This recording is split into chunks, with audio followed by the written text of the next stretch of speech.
Picture this, it's the NBA Finals. Thunder versus Pacers, two small market teams battling for the championship. Sounds exciting, right? But wait, half the internet's already whining. Nobody's gonna watch this. Now, flip to the NFL. Chiefs versus Bengals in the Super Bowl. Small markets, right? Yet, it's one of the most watched games ever. No one bats an eye about the cities.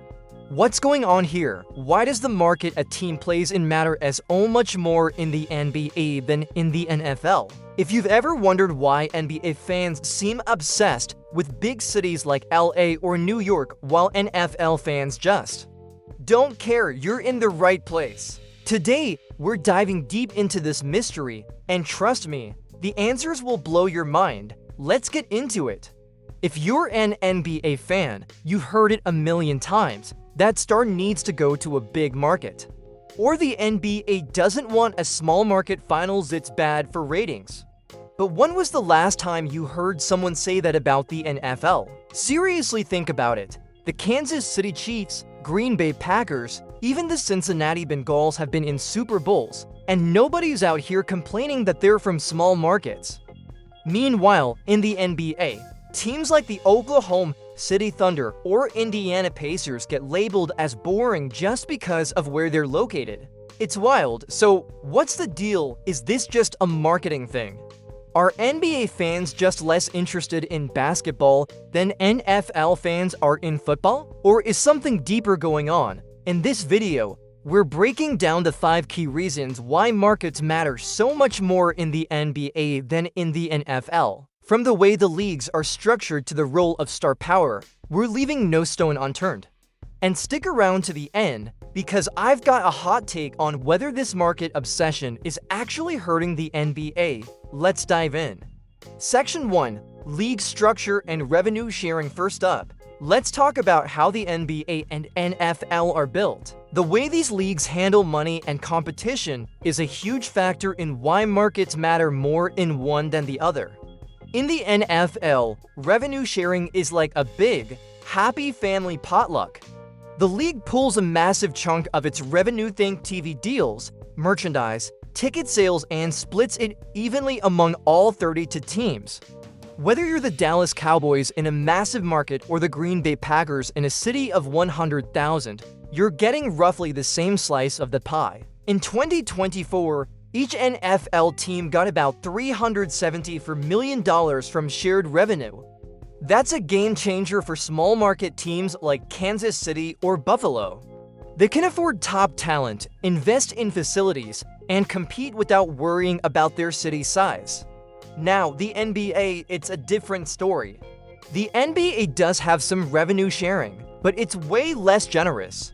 A lot of a team's revenue, like local TV deals, sponsorships, and ticket sales, stays with the team. So big market teams like the Lakers or Knicks, with their massive fan bases and corporate sponsors, rake in way more cash than, say, the Memphis Grizzlies or Utah Jazz. For example, the Lakers' local TV deal is worth about $200 million a year, while a team like the Pelicans might get $30 million. That disparity means big market NBA teams can spend more on players, facilities, and even marketing to attract stars. Small market teams, they're often stuck pinching pennies. This setup creates a cycle. Big market NBA teams have more money, so they can afford better players, which makes them more popular, which brings in more money. Small market teams struggle to keep up, and that's why you hear fans and media pushing for stars to go to a big market. It's almost like the system rewards it. Section 2. Star power and individual impact. Reason number 2. In the NBA, individual players are everything. Think about it: LeBron James, Kevin Durant, Steph Curry, they're not just athletes. They're global brands. In basketball, one superstar can completely transform a team. Look at LeBron taking the Cavaliers to the finals or Giannis carrying the Bucks to a championship. Because the NBA has only 5 players on the court at a time, a single star can dominate the game in a way that's just not possible in football. In the NFL, even a superstar like Patrick Mahomes needs a strong supporting cast: offensive line, receivers, defense to win. The Chiefs' Super Bowl runs weren't just about Mams. They needed guys like Travis Kelce and a top-tier defense. In the NBA, though, a star like Luka Doncic can drag a team to the playoffs almost single-handedly. This makes NBA stars massive draws for fans, and big markets like LA or New York amplify their visibility. When a star plays in a big market, they're on national TV more, they get bigger endorsement deals, and they become cultural icons. That's why you hear KD should go to New York. But never Mams should leave Kansas City. The NFL just doesn't work that way. Section 3, Media and Cultural Influence. Let's talk media. The NBA leans hard into its stars and the drama around them.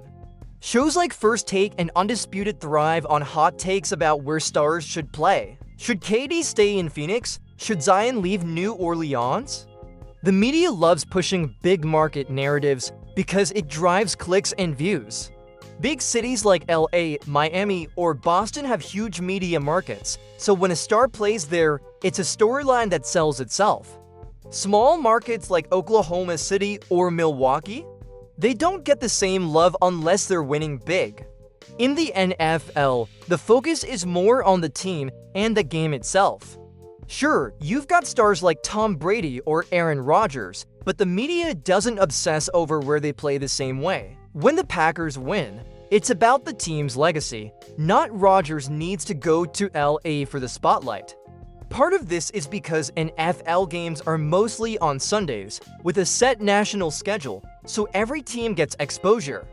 The NBA's schedule is more fragmented, so big market teams get primetime slots on TNT or ESPN, while small market teams are stuck on local broadcast or NBA League Pass. Section 4, Fan Culture and Engagement. Now, let's get to the fans.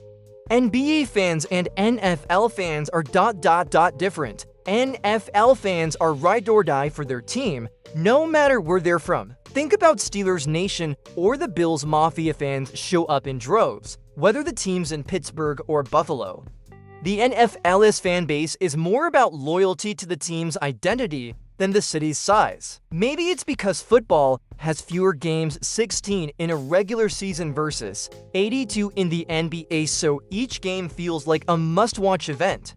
NBA fans, on the other hand, are often more star-driven. A lot of fans follow players, not teams. If LeBron's on the Lakers, suddenly you've got Lakers fans popping up everywhere. When he was in Cleveland, Cavs jerseys were everywhere. This means big market teams with stars get a disproportionate amount of attention, while small market teams without a megastar like the Jazz or Grizzlies struggle to build a national fan base. It's not that NBA fans don't love basketball, it's that the culture rewards star power. And big cities in a way the NFL just doesn't. Section 5, Historical Context and League Marketing. Finally, let's look at history. The NBA has always leaned into its big market teams. Back in the 80s, the Lakers-Celtics rivalry LA and Boston to huge cities defined the league. Magic Johnson and Larry Bird weren't just players. They were Hollywood-level celebrities. The NBA marketed them heavily, and it worked. That era set a precedent: big markets equal big ratings. Today, the league still pushes teams like the Lakers, Knicks, and Warriors because they know those markets draw eyeballs. The NFL, though, has a different history. Teams like the Green Bay Packers, a tiny city, have been powerhouses for decades. The Super Bowl itself is a cultural juggernaut, so it doesn't matter if it's Kansas City versus Tampa Bay or Philly versus New England. The NFL markets the event, not the market. Plus, the NFL's parity thanks to that revenue sharing and a hard salary cap means small market teams can consistently compete, so fans don't feel like their team's city holds them back. Alright, here's my hot take. The NBA's obsession with big markets is holding it back. By pushing stars to big cities and sidelining small market teams, the league's alienating fans who just want to see great basketball. Imagine if the NFL told Patrick Mams, go to New York for the spotlight. It'd be ridiculous. The NBA needs to embrace its small market teams like the Thunder, Pacers, or Bucks and stop acting like only LA or New York matters. If the NFL can make Green Bay and Kansas City must-watch teams, the NBA can do it too. So what do you think? Is the NBA's market obsession a problem, or is it just part of the game? Drop your thoughts in the comments and let's get this debate going. If you enjoyed this deep dive, smash that like button, subscribe, and hit the bell so you don't miss our next video. We're diving into more sports mysteries, so stay tuned. Thanks for watching, and I'll see you in the next one.